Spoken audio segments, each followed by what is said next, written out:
tidak ada, ya jelas dia daunnya akan kuning, akan rentan terkena virus.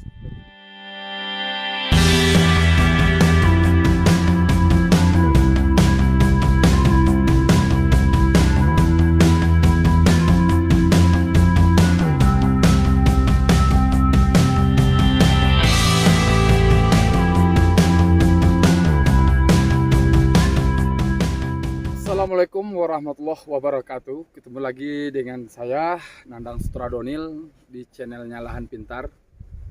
Sedikit informasi, pada tanggal 10 bulan 12 kita melaksanakan giveaway atau bagi-bagi pulsa dalam rangka 10.000 subscriber. Terima kasih para petani pintar semuanya. Tanpa bapak-bapak, petani muda, petani milenial, petani lebih berpengalaman, terima kasih banyak. Mudah-mudahan semakin hari kita semakin meningkat pengetahuan kita, semakin hari semakin baik kita dalam kehidupan, dalam rangka kita berbagi kebersamaan dalam peningkatan produksi. Hal yang paling penting kita lakukan, kita syukuri ialah alhamdulillah kita sudah mencapai di titik di mana umur cabai kita ini sudah masuk umur 110 hari. Dalam rangka 110 hari ini, tentulah kita menghitung bulan, yaitu ada hampir 4 bulan. Tentunya cabai kita alhamdulillah beberapa dari batang bawah atau batang utama itu sudah nampak mulai merah. Alhamdulillah. Nah, untuk itu dalam hal ini kita perlu menjaga stamina cabai agar lebih kuat, lebih dapat daya tahan terhadap baik itu hama maupun penyakit. Pada fase ini, hal yang penting kita pikirkan ialah bagaimana pengendalian tentunya lalat buah dan antraknosa. Ini sangat kita perhatikan, sangat kita jeli di dalam melihat hal ini.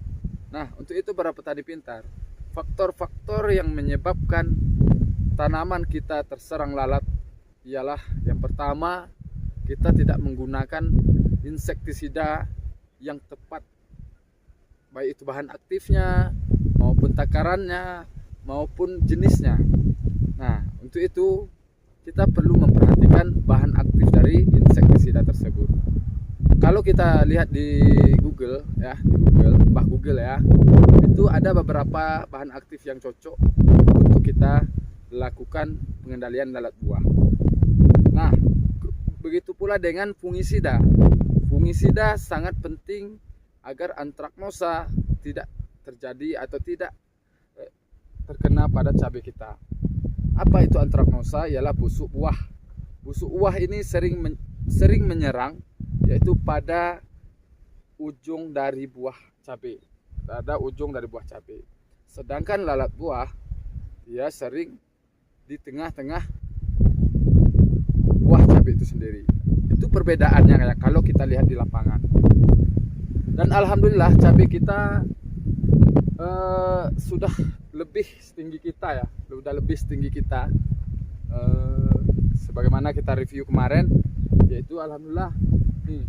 Kalau kita perhatikan setiap cabang V, kita kemarin setting tidak terlalu panjang ruasnya.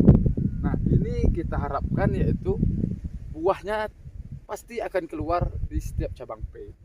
Nah, para petani pintar semuanya, hendaknya kita memperhatikan pemupukan kemarin. Alhamdulillah pemupukan yang kemarin yang kita gunakan Winner, Crown Kali dan juga Vertipos itu sudah nampak diserapnya oleh tanaman cabai kita ini. Nah, kita tidak akan membahas pupuk, kita akan membahas yang pertama lalat buah, yang kemudian antraknosa, yang ketiga kita akan membahas tentang nutrisi pada fase berbuah. Kalau kita perhatikan, saya menggunakan di sini ada saya sebutkan satu persatu ya. Saya sebutkan satu persatu yang saya gunakan tadi, yaitu kita gunakan untuk fungisida. Kita gunakan Prepicur N, yaitu sebanyak 15 mili dalam satu tangki. Kemudian kita gunakan Confidor WP sebanyak 1 sendok. Kemudian Spiro 2 sendok. Kemudian Spiro itu ialah Mancozeb ya. Yang selanjutnya yang keempat yaitu saya gunakan Fenit. Fenit kita campurkan dengan Confidor. Fenit yaitu bisa dilihat nanti saya posting ya.